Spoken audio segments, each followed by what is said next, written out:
Don't forget to hit like on the video if you are enjoying the content. Leave a comment below on the video if you are so inclined to express your thoughts and opinions, or do me a solid and hit me up with a subscribe to the channel if you want to keep up with the content or just want to show your support. And yeah, let's play some fucking Guild Wars.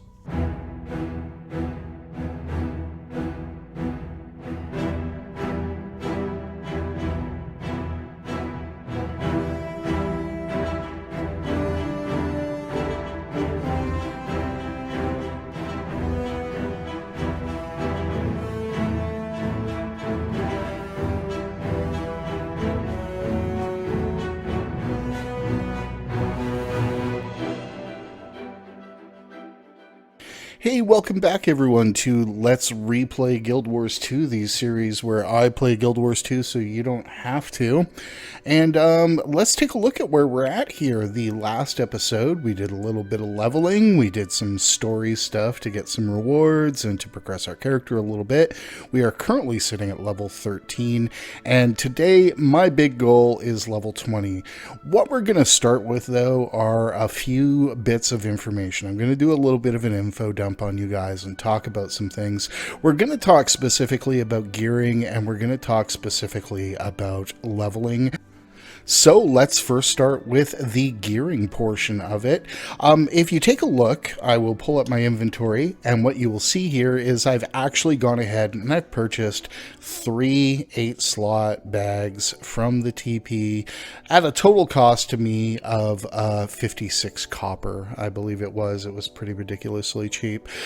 So there is that at this point. That should alleviate a lot of my inventory concerns for the foreseeable future, and we'll talk a little bit about getting better bags in a fair bit of time.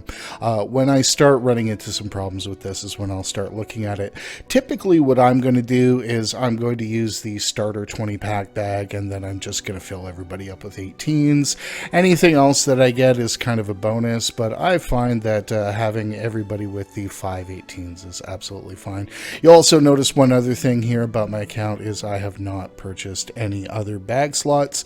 I don't buy those because they are character only, and there is no account-wide unlock option. That's kind of a way that I generally go in MMOs. So there is that. Let's take a look now, though, at getting gear. And the first thing I want to show you guys is something that I probably won't leverage very heavily, because while it may not break the actual letter of the law of the little challenge that I've put up here, it absolutely may break the spirit of it, but I do want to show you guys this because I do think it's important. What we're going to do here at this point is we're going to make a little bit of a trip to World versus World. So I'm going to pull up the World versus World menu. I'm going to go to the Desert Borderlands here. Now, if you've never been to World versus World in Guild Wars 2, the first thing I'm going to say is don't bother until you are level 80. There is the ability to get in here and participate earlier. I just don't recommend it. The way that gear scales in this game really puts you at a severe disadvantage to the other people.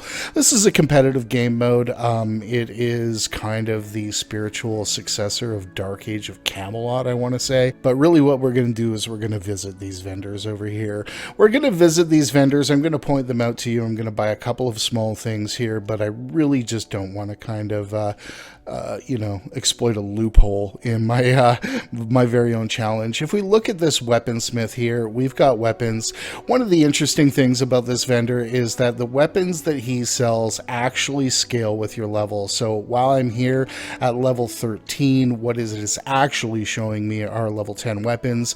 If I were level 15, it would be showing me level 15 weapons, and this goes on a 5-level increment. So they automatically update in this vendor for you. These obviously white items, not the greatest quality, but if we go here, we can see some level 15 items as well for your next level. If I were coming in here as level 15, we would see level 15 here and level 20 here. Let's go over to this vendor right here. This is our armor trader. And again, our armor trader has the same kind of idea for white gear items that are usable here for very cheap. Now, the other thing we have here is a vendor that I would absolutely use on a regular basis if I were doing this on my own without any kind of restrictions, and that is a vendor that is going to sell us blue gear for karma. This is very, very handy. Most of us playing this game have a very large amount of karma kind of saved up. I may not have as much as other people currently. I've gone through some pretty expensive collections over the last little while that have drained my karma.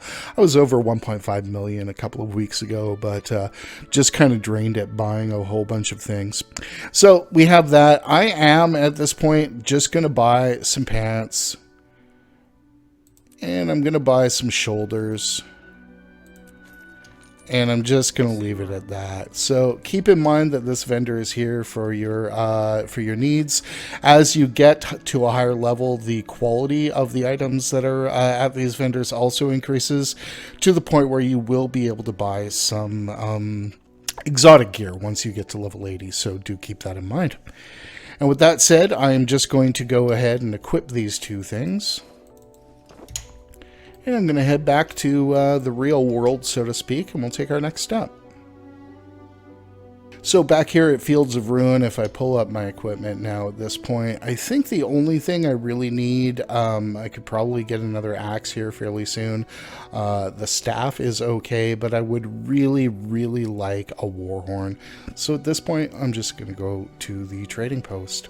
One thing about the trading post that a lot of people may not make a lot of use of, but really does make your life easier, I'm going to go ahead to my search here, and I'm actually going to search for, I believe, fine gear. I'm going to ask it to match my level. It'll put it 5 levels higher, so I'm actually just going to lower that to 13, or to 12, yeah, 13. Good thing that math isn't too hard for me. And I'm going to see what we have here about picking up a warhorn. So I'm just going to go over to weapons and look at warhorns. And there we go. For 13 copper, I can get a warhorn. I'm going to get this precise warhorn for level 12.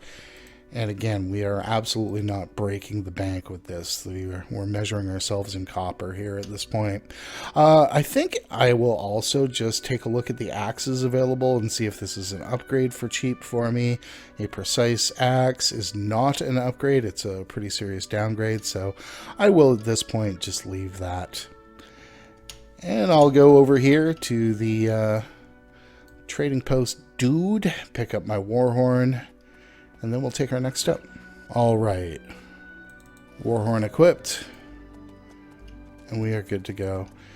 And I'm just going to be very honest with you guys. One of the reasons why I am going to be running Warhorn on this character is actually coming from Warhorn 5, which is a nice little swiftness bump. And when we are going around this world without any kind of mounts, any little bit of swiftness we can bake into our character is going to be preferred.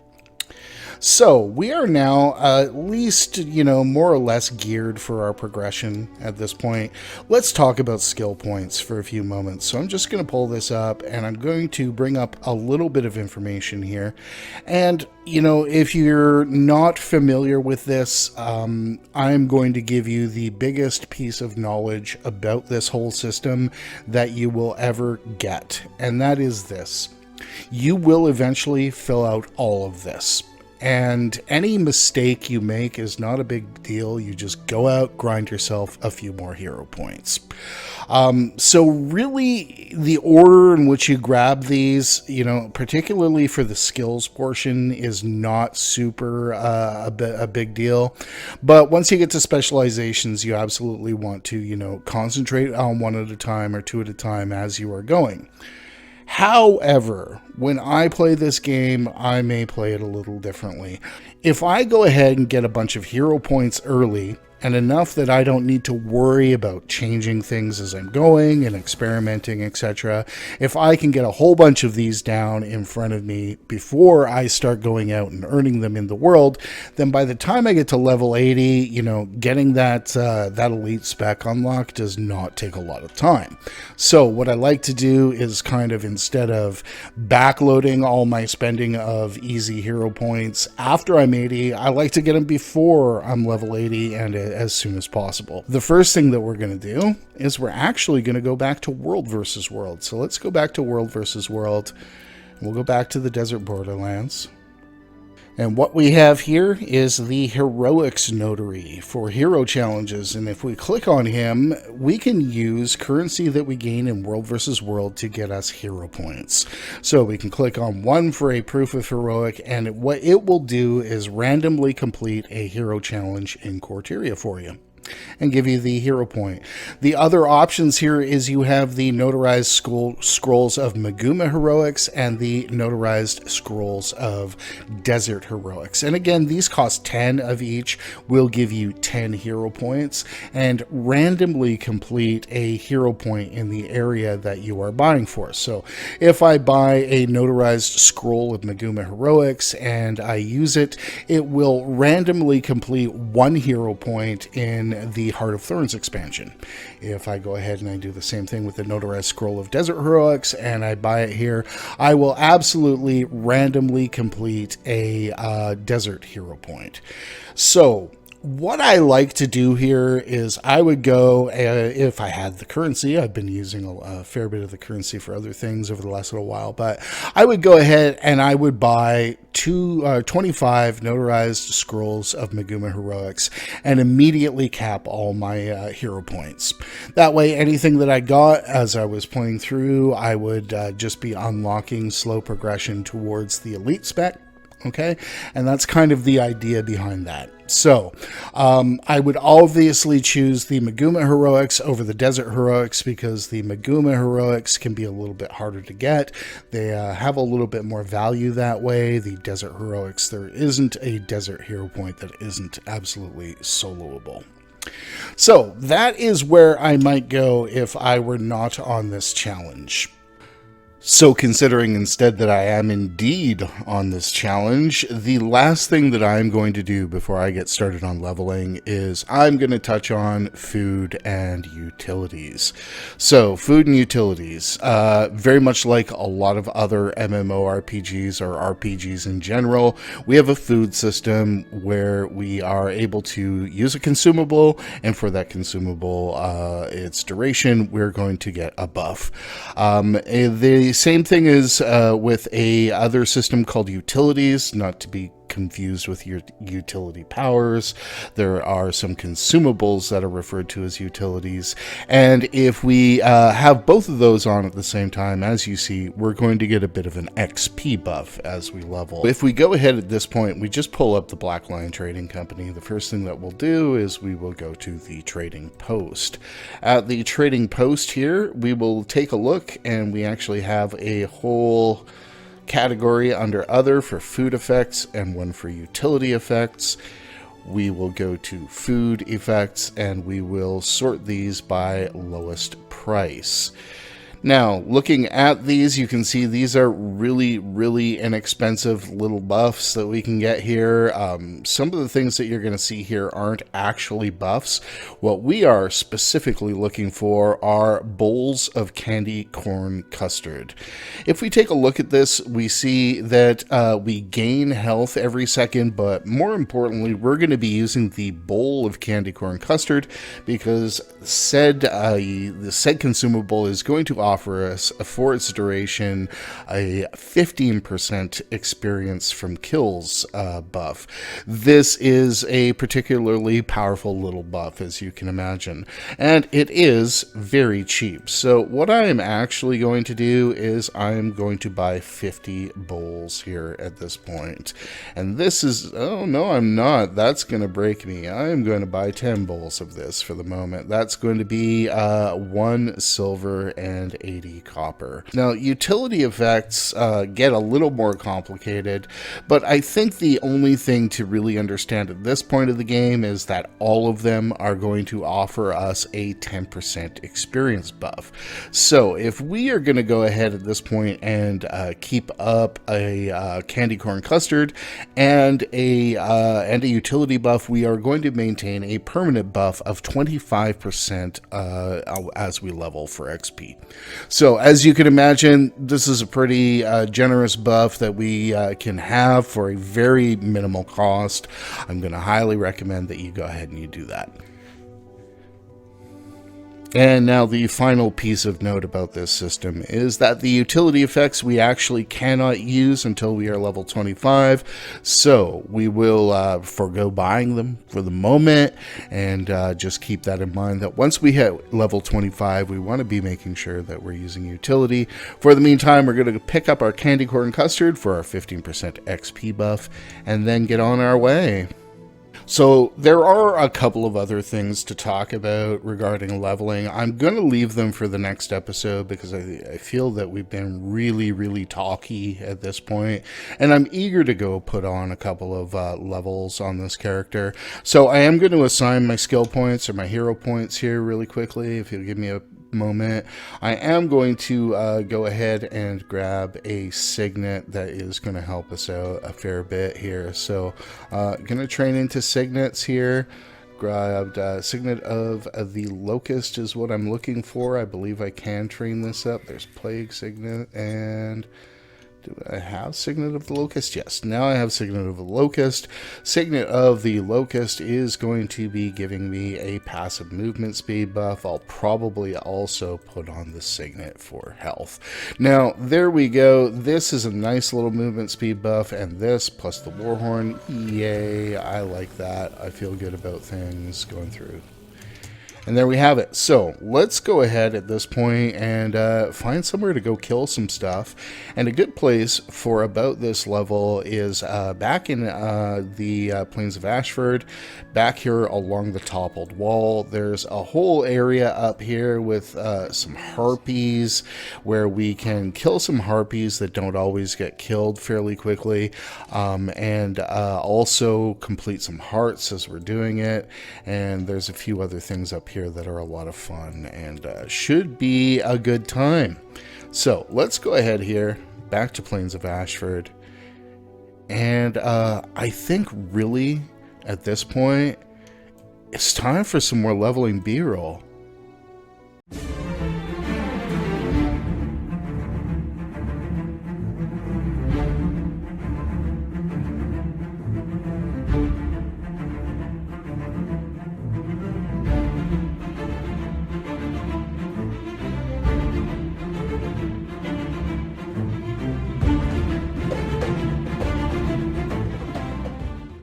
Alright, so we just leveled up. Let's take a look at what this gets us, shall we? Completed the heart. Pull this up. We will get a new hat that will be significantly more powerful, so let's go ahead and do that. Alright, let's put this on. Take a look at some of the other drops. Did anything else relevant drop? Oh, these boots are pretty nice. Let's grab these. And a mighty dagger that looks really powerful, but isn't really what I want to play. So, let's go.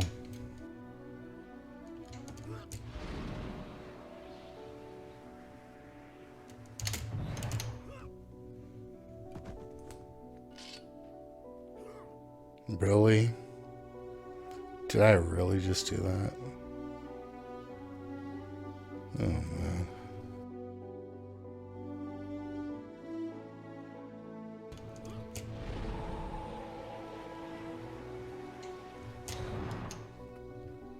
Alright, so as you see here, I am about to level. I figure I'll do it on an act of kindness. Res some char. I'm on a roll. I am totally on a roll. So level 15 at this point. this is no longer the best area for me to be leveling. And in fact, I don't believe that this map is, because this map actually caps out at 15. Ideally speaking, when we want to be leveling in an area that is a couple of levels higher than us. So what we are going to do is start making our way over to another map. So we are actually going to go up to this one above us here, which is Diessa Plateau. I was just about to go to Diessa, and then I realized that this dude who pasted me yesterday is back. So I'm going to take another swing at this guy and see how we do.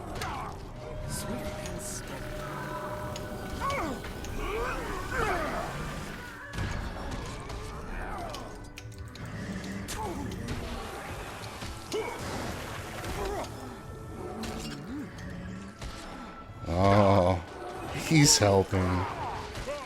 He's totally helping. Dude, you just cheated me of my vengeance. With us now in Diessa, I'm just going to go ahead and grab our leveling rewards. Looks like we're going to get a new staff here, and quite an upgrade for our staff. Let's just take a look at that. Absolutely. So let's grab the staff, and oh no, what the hell, dude? Really? And you're level 23 and you're picking on me? And oh my god, really, dude? What do you think this is? World versus world or something? As you can see, the problem with the Diessa map is that the enemies con at a much higher level to you as you first get in there. So I'm going to be rolling around here on the map. I'm going to find the area that's a little bit better for me to level on, and we'll get started at that point. Just in case you're wondering what this silliness is here, what we have is a daily jumping puzzle and a bunch of mesmers teleporting people to it who don't want to actually do the jumping puzzle. We'll wait here for a moment, see if we can't get a teleport, and up there for a quick look at the JP and daily achievement and easy XP. So there we go, quick daily done, and something's hitting me. That's really good. Can't even say thank you. Let me just say thank you. And the next thing I'll do is I'm just going to tag this over here. Jump our way down. May have done that before. Alright. So I'm level 15 at this point. I am going to take a little while, grind up along the edge of this map. I will show you right here. Basically, we are going to do a couple of parts along this little area here that are going to get us some XP. Then we're going to move north up this way. I'm going to do that one off camera here at this point and just put on some music, chill out, blaze one, and level. And then I will come back next time. We'll talk a little bit more next time about bonus XP, which is a big chunk of how we're going to be leveling. We will talk a little bit more about building characters, etc. And I think we'll spend a little bit of time cracking wise. I don't know about you. So, hey, I'm going to thank you guys all very much for hanging out and watching this video with me here. I am also going to remind you to, hey, have fun in game and min-max your real life. I am totally glad we took this moment. And we'll talk to you next time.